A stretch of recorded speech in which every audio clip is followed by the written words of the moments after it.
नमस्कार, एक बार फिर से जनमंच के खास कार्यक्रम में मैं मौजूद हूं, शुभम सोनी, और आप देख रहे हैं वी न्यूज़ का हमारा खास कार्यक्रम। और आज हमारे इस खास कार्यक्रम में मौजूद है छतरपुर शहर के और जिले भर के जानी मानी शख्सियत में से एक खासा नाम, अधिवक्ता आनंद अग्रवाल जी।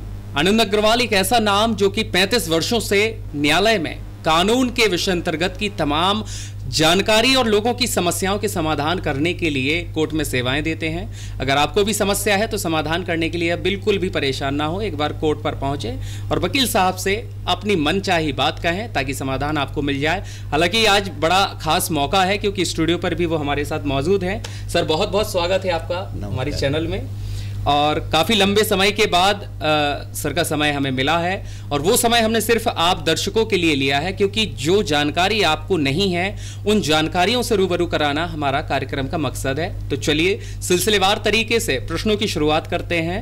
वकील साहब, आपसे जानना चाहूँगा, 35 वर्षों का आपका एक बड़ा अनुभव पत्रकारिता के बाद आपका अधिवक्ता में देखा गया है। पहले आप भी पत्रकार थे, उससे पहले आपने भी राजनेताओं की सेवा करने का मौका देखा, लेकिन जो 35 वर्षों का एक सफल अब तक की वर्तमान स्थिति में अधिवक्ता की जो लड़ाई रही है, जो आपने जीत हासिल की है, कई तरह के आप बार एसोसिएशन के अध्यक्ष भी रह चुके हैं, जिम्मेदारियां कंधे में रही, उपाध्यक्ष आप रहे हैं, तो ऐसी जिम्मेदारियों के बीच ये 35 वर्षों का जो समय रहा वो किस तरह देखने को मिला? ज्यादातर केसेस किस तरह के सामने आए? देखिए, प्रकरण जो भी आते हैं न्यायालय में, अधिकतर साधारण मारपीट के या मर्डर के या दहेज से संबंधित प्रकरण आते हैं अपने यहाँ पे जी, और या मादक पदार्थ से संबंधित, ये ड्रग्स से संबंधित आते हैं। उसमें अधिकतर ये देखा गया कि आज की युवा पीढ़ी जो है अपनी जी, ये माता पिता के संस्कार के ऊपर डिपेंड करती है। माता पिता या तो इस क्षेत्र में सोचना तो अच्छा चाहते हैं कि मेरा बच्चा आज पढ़ लिख जाए और डॉक्टर बन जाए, इंजीनियर बन जाए, एडवोकेट बन जाए।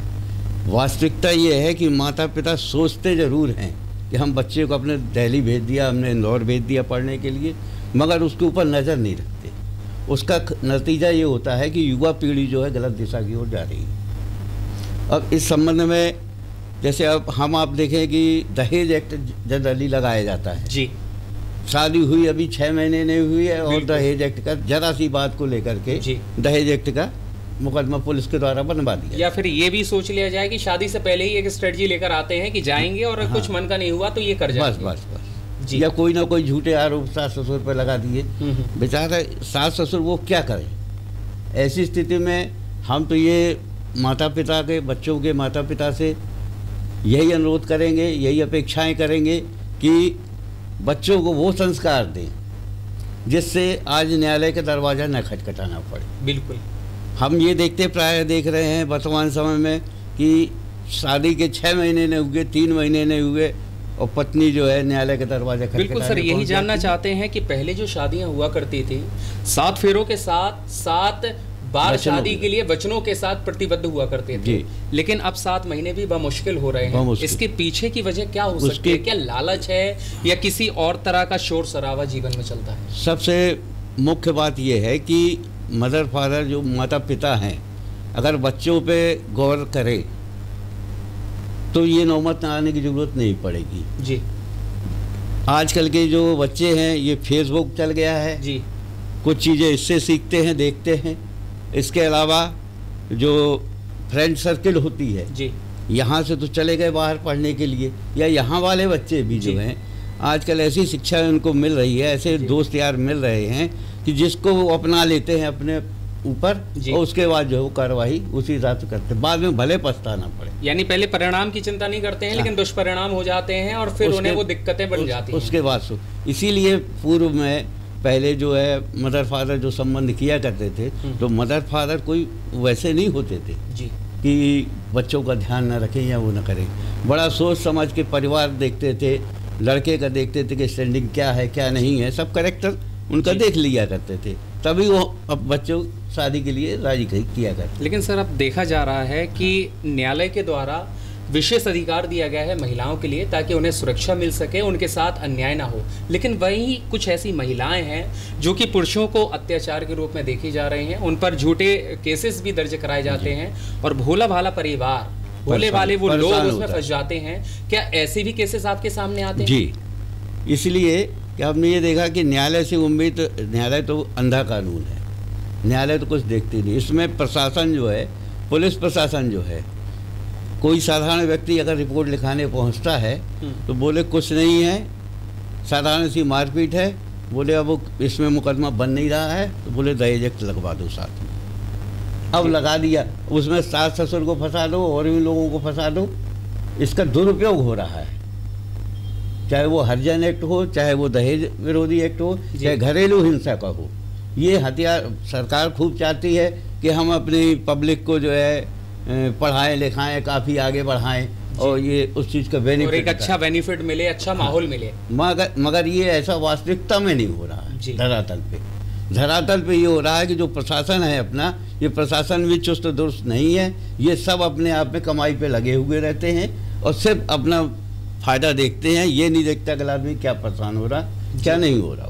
ऐसे जब केस आप लोगों के सामने आते हैं कि जिसमें जो दोषी नहीं है लेकिन उसे दोषी बनाया जाता है जी, आप लोगों को एक बड़ा स्ट्रगल करना होता है, किसी को न्याय दिलाना बड़ी जिम्मेदारी होती है, क्योंकि वो आपके पास विश्वास लेकर आता है। कितनी मुसीबतें आप लोगों को झेलनी होती हैं और कितना वक्त लगता है उसमें। देखिए, हम बताएं आपको, न्यायालय की प्रक्रिया है, कभी साहब न्यायालय पे कोर्ट में हैं, कभी छुट्टी चले गए या किसी कारणवश से डेटें बढ़ती हैं। बाकी कोई भी शासकीय अधिवक्ता जो होता है वो कभी नहीं चाहता है कि हमारा प्रकरण लंबा खींचे जी। वो यही चाहता है कि जल्दी से जल्दी निपटारा हो।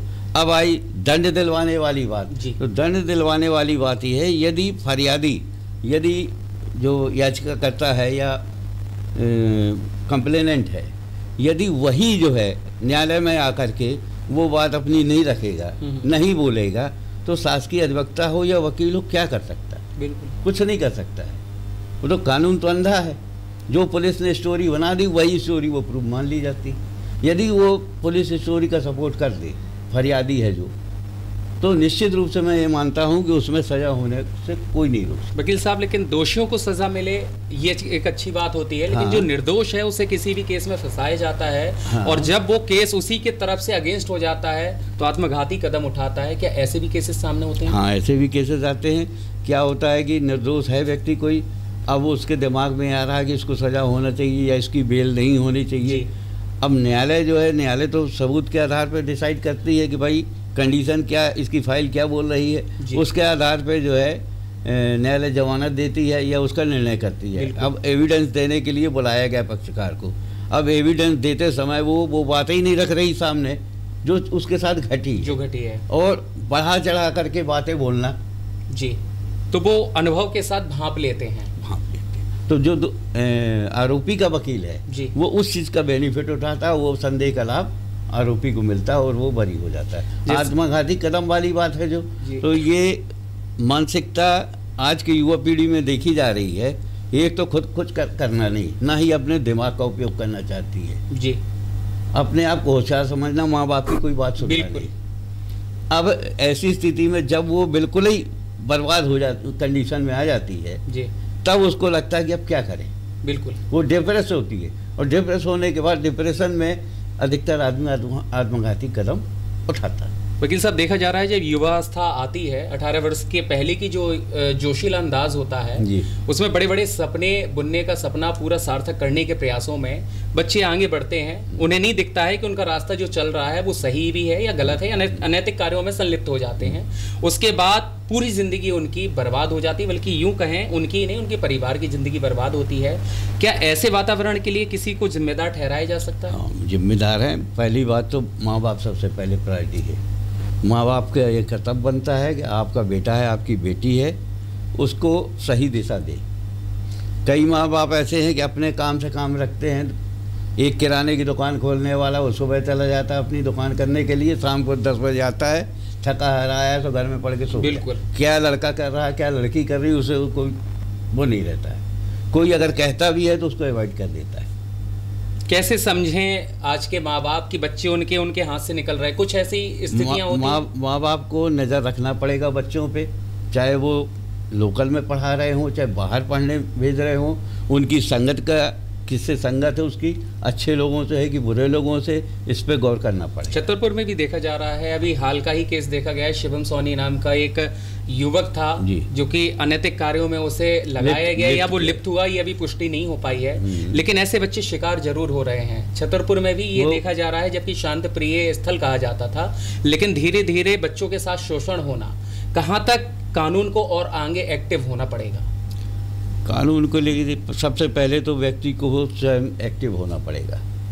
आप जो है 10,000 की लालच में या 15,000 की लालच में बेरोजगारी फैली हुई है, ये तो आप देख रहे हैं। सरकार खूब चल रहा है कि हम इतने लोगों को रोजगार दे रहे हैं, ये कर रहे हैं, वो कर रहे हैं। मैं नहीं मानता उस चीज़ को। सरकार खूब अपनी योजनाएं चलाती है, लेकिन क्या लाभ है उसको सरकार को देखना चाहिए, क्या लाभ वास्तविक में उस व्यक्ति को मिल रहा है कि नहीं मिल रहा है। बिल्कुल हकीकतन। अब जब बेरोजगारी फैली हुई है, अब बेरोजगारी के हालत में वो बच्चा जो है कहीं ना कहीं सोचता, माँ बाप का प्रेशर रहता है कि शायद तुम इतने बड़े हो गए, अभी तक कुछ कमा नहीं रहे हो, तो वो बच्चा जो है किसी न किसी तरीके से सोचता है कि चलो भाई मैं कुछ पैसा कमाऊं। फिर दोस्तों की तरफ आकर्षित होता है, उसके पास एक लग्जरी गाड़ी है, मेरे पास क्यों नहीं है, तो उसके लिए भी वो आगे गलत कदम उसे नहीं उठाता है। वो अपने जान अच्छा कदम उठा रहा है, लेकिन उसको उस चीज़ का ज्ञान नहीं होता है कि हम गलत कदम उठा रहे हैं कि सही कदम, सही रास्ते पे। जैसा कि आपने बताया कि परिवार के लोगों को भी ध्यान देने की आवश्यकता है कि बच्चे उनके हाथ से न निकल जाएं। आखिरकार वो कौन सी उम्र होती है जहां बच्चों को ज़्यादा देखना अनिवार्य होता है, क्योंकि एक समय के बाद बच्चे भी समझने लगते हैं, लेकिन वो कौन सी उम्र है? ये मेरी नज़र में तो भाई 17-18 साल की उम्र से ही बच्चों पर गौर करना चाहिए। बाकी आज तो आप देख रहे हैं कि नई नई उम्र के, चाहे वो 13 साल के बच्चे हों चाहे 15 साल के, उनके साथ गलत काम हो जाते हैं। अब समाज में कितनी विडम्बना है। हमें तो ये देख करके दुख हुआ करता है कि जैसे बच्चियां हैं यहाँ से पढ़ने के लिए भेज दी गई, आर्थिक स्थिति घर की कमज़ोर है, सहेली हैं, उनकी फ्रेंड्स हैं, जो वो एक से एक बड़े आदमी के घर से आती हैं, उनका रहन सहन देख करके उनको ये लगता है कि अरे भाई मैं भी वही चीज़ स्टैंडर्ड से रहूँ, उस कॉलेज में रहूँ। अब उसके चक्कर में वो अन्य जो गलत बच्चे होते हैं उनकी संगत में पढ़ करके वो गलत रास्ता में अपना लेती हैं, और इसीलिए ये आगे चल के अपराध में संलिप्त हो जाते हैं। हाँ, अपराध को जन्म देते हैं। तो यानी ये नहीं कहा जा सकता है कि सिर्फ बच्चों के साथ या फिर बच्चियां भी ऐसे शिकार हो जाती हैं, दुष्कर्म जैसी घटनाएं हो जाती हैं नाबालिग बच्चियों के साथ में। ऐसे में सर पॉस्को एक्ट भले ही बना है, लेकिन उसका असर नहीं देखा जा रहा है। गांव हो, कस्बा हो, शहर हो, महानगर हो, हर जगह 1-2 दिन में दुष्कर्म की खबरें सामने आती हैं। इसके पीछे क्या वजह होती है? प्लानिंग के तौर पे तो करते ही करते हैं, लेकिन क्या नाबालिग बच्चे और बच्चियों के अंदर भी किसी तरह से मनमुटाव या अलग से स्थितियां उत्पन्न होती हैं? उसके लिए तो साहब ऐसा है कि कुछ समाज में नाम नहीं लेना चाहता हूँ, कुछ समाज का एक नेटवर्क चलता है जिनको इस वास्ते प्रलोभन दिया जाता है कि आप ऐसे ऐसे काम कीजिए तो आपको इतने रुपए मिलेंगे। अदर कास्ट में जो अपने सनातनी हैं ये लोग अधिकतर फंस जाते हैं, रुतबा देख करके, उनका सीन सपाटी देख करके वो उसमें चक्कर में पड़ जाते हैं। उस समय ये नहीं सोचते हैं कि हम गलत कदम, गलत रास्ते पे जा रहे हैं, और बाद में फिर वो ही पछताते हैं। तो जो लब जिहाद हो जाते हैं, इसको रोकने के क्या उपाय हो सकते हैं? इसके यही है कि जो बच्चे हैं, बच्चे हों या बच्चियां हों, इनको स्वयं में अपने आप में इस बात को ध्यान रखना पड़ेगा कि आज की जो फेसबुक चल रही है या गूगल वगैरह जो भी है, सोशल मीडिया है, उस पे जो अच्छी चीज़ें उसको स्वीकार करें, और जो चीज़ें गलत रास्ते को ले जाती हूँ उनको स्वीकार नहीं करें। ठीक है, आपने बताया परिवार के लोगों की जिम्मेदारियां बनती हैं कि वो अपने बच्चों पर विशेष ध्यान आकर्षित करें, लेकिन न्यायालय भी अपने आप में पॉस्को एक्ट जैसी बड़ी धाराओं को लगाता है ताकि ऐसे में भी उन लोगों पर शिकंजा कसा जा सके, ताकि ऐसी कार्रवाइयाँ होती रहें, ताकि लोग ऐसे कामों को करने से रोक सकें। उसकी देखिए, पॉस्को एक्ट खूब बनाया है सरकार ने, लेकिन ये हम जानते हैं, आप जानते हैं अच्छी तरीके से कितना अमल में हो रहा। पुलिस ने लगा दिया, पॉस्को एक्ट लगा दिया, उसकी नाबालिगी की उम्र के हिसाब से लगा दिया, लेकिन जब यहाँ न्यायालय में कथन करने आते हैं, ये लोग बयान देने आते हैं अपने, हॉस्टाइल हो जाते तो वो आरोपी बरी हो जाता है। हाँ, अब कुछ नियम में परिवर्तन जरूर हुए हैं कि अगर गवाह फरियादी हॉस्टाइल भी हो जाता है तो भी वो नहीं माना जाए। DNA टेस्ट रिपोर्ट होती है, अगर उसके साथ गलत हुआ है तो उस आधार पर भी सजा की जा सकती है।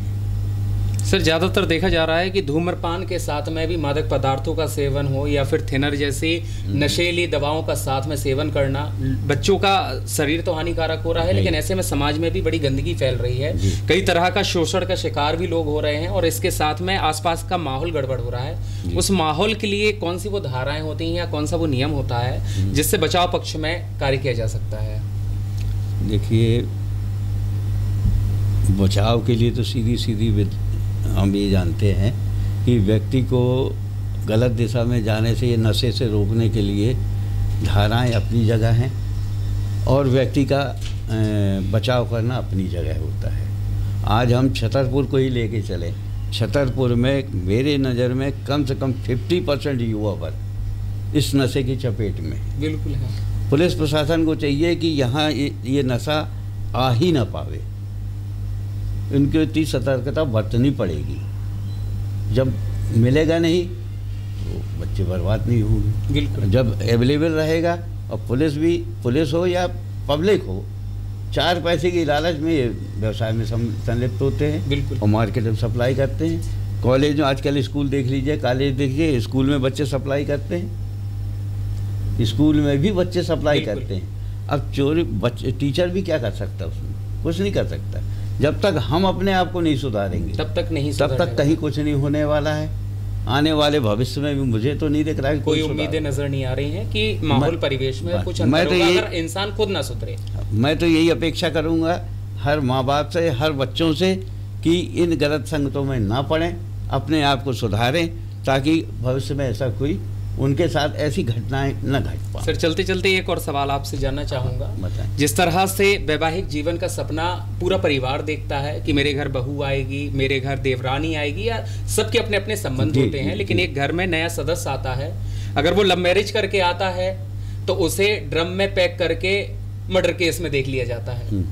अगर वो अरेंज मैरिज करता है तो उसे हनीमून के बहाने खाई पर गिरा दिया जाता है।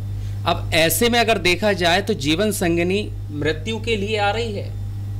आने वाला समय क्या लगेगा? क्या लिविंग रिलेशनशिप ही आगे सक्सेसफुल माना जाएगा? क्योंकि अब तो ना लव मैरिज सक्सेस है ना अरेंज मैरिज सक्सेस है। देखिए, मैं आपसे एक बात कहना चाहूँगा कि जो लिव इन रिलेशन वाला सिस्टम जो बना रखा है, बात वहीं आ जाती है कि ये हमारे आप के ऊपर डिपेंड करता है कि हम किस हद तक जाएं, किस हद तक ना जाएं।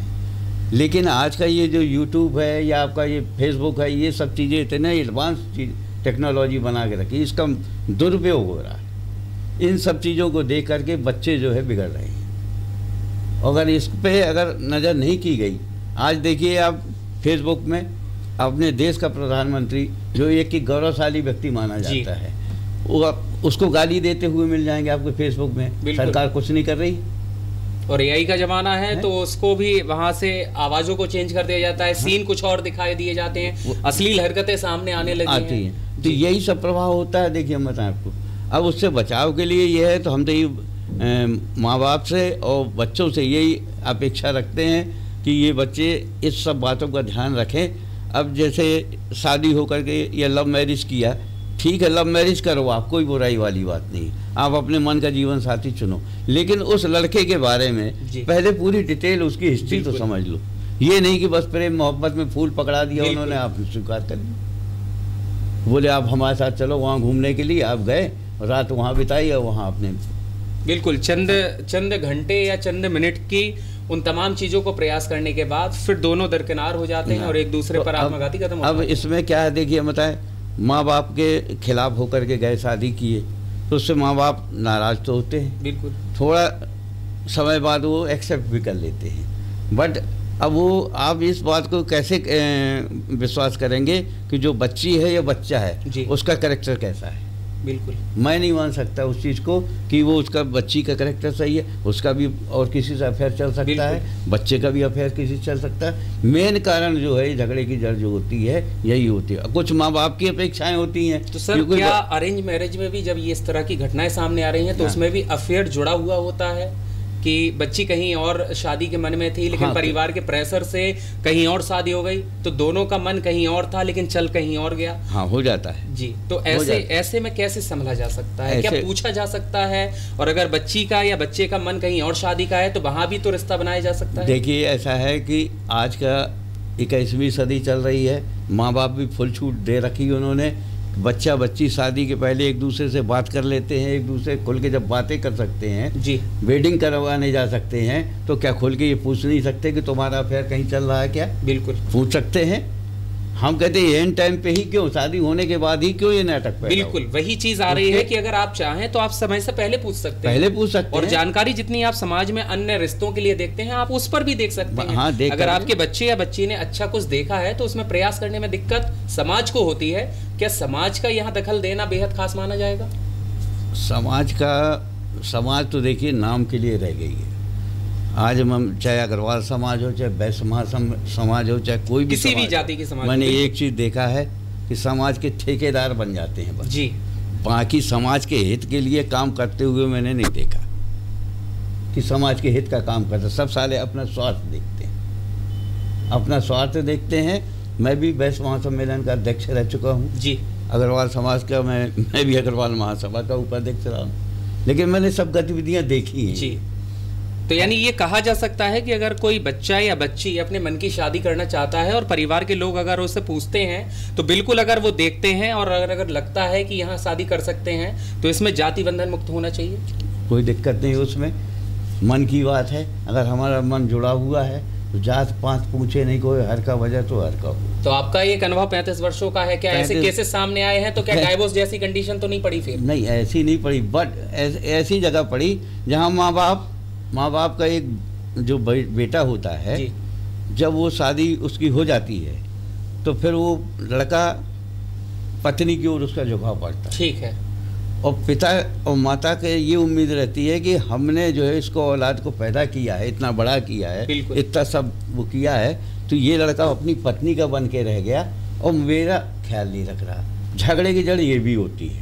यानी अगर आपके मन का हो रहा है तो आपको भी जिम्मेदारियां पूरी वैसे ही निभानी पड़ेगी जैसा आपके लिए सामने वाला पूरा परिवार है। भाई पति हो जाता है जी, दो पाटन के बीच वाली कहानी बनती है। वो खूब मदर को चाहता है कि मैं अपनी मदर की सेवा करूं, मदर को ऐसा करूं, लेकिन पत्नी नहीं करने। तो सर ऐसा बदलाव क्यों?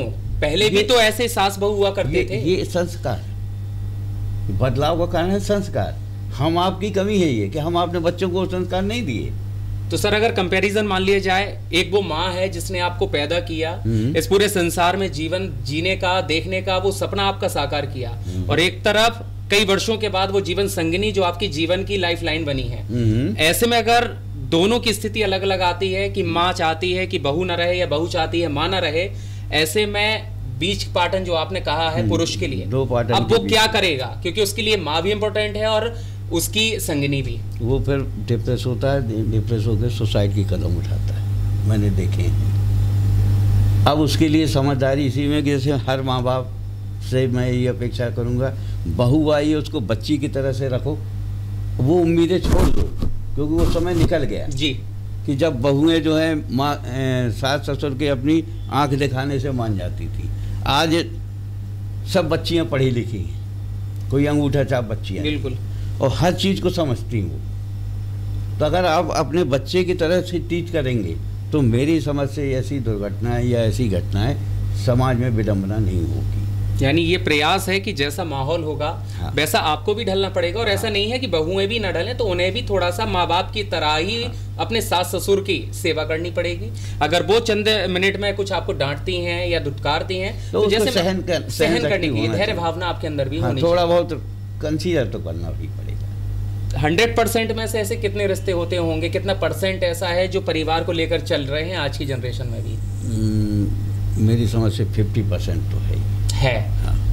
तो यानी हम बहुत नजदीक हैं, अगर ये प्रयास किया जाए तो ये 100 होने में भी समय नहीं है। कोई दिक्कत नहीं। चलिए, तो सर हमारे दर्शक आपके साथ जुड़े हुए हैं, बहुत अच्छा लगा मुझे तो खैर आपके शब्दों से और आपकी जो समस्याएं आपने बताई हैं कि आज की जनरेशन में हो रही है। और अगर आपको भी किसी भी तरह की दर्शकों समस्याएं लगती हैं, कानूनी संबंधित अगर आपको भी सलाह चाहिए तो आप हमें कमेंट कर सकते हैं। नेक्स्ट एपिसोड में हम सर को एक बार फिर से इन्वाइट करेंगे और आपकी उन समस्याओं के समाधान के लिए फिर से एक कार्यक्रम में उन्हें बुलाएंगे। लेकिन सर, दर्शक हमारे सामने आपके मौजूद हैं और क्या कुछ कहना चाहेंगे ऐसी नवविवाहिता महिलाओं को, कैसे घर परिवार को लेकर चलें, या वो जो नाबालिग बच्चे हैं जो शोषण का शिकार हो जाते हैं, कैसे वो रोक सकें, कैसे वो अपने जीवन को शांतिपूर्ण तरीके से आगे बढ़ाएं?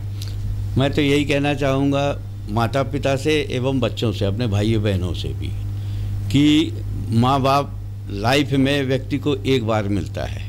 अपनी माँ बाप की सेवा करें, शुश्रूषा करें, उनकी बातों का, उनकी आज्ञा का पालन करें और उनकी समझदारी का लाभ उठाएं। बच्चों का ये दायित्व है, और कोई भी अगर ऐसी गलत दिशा में जा रहे हैं तो उससे अपना मुख मोड़ लें, ताकि जो भविष्य में कोई ऐसी उनको दिक्कत ना आवे।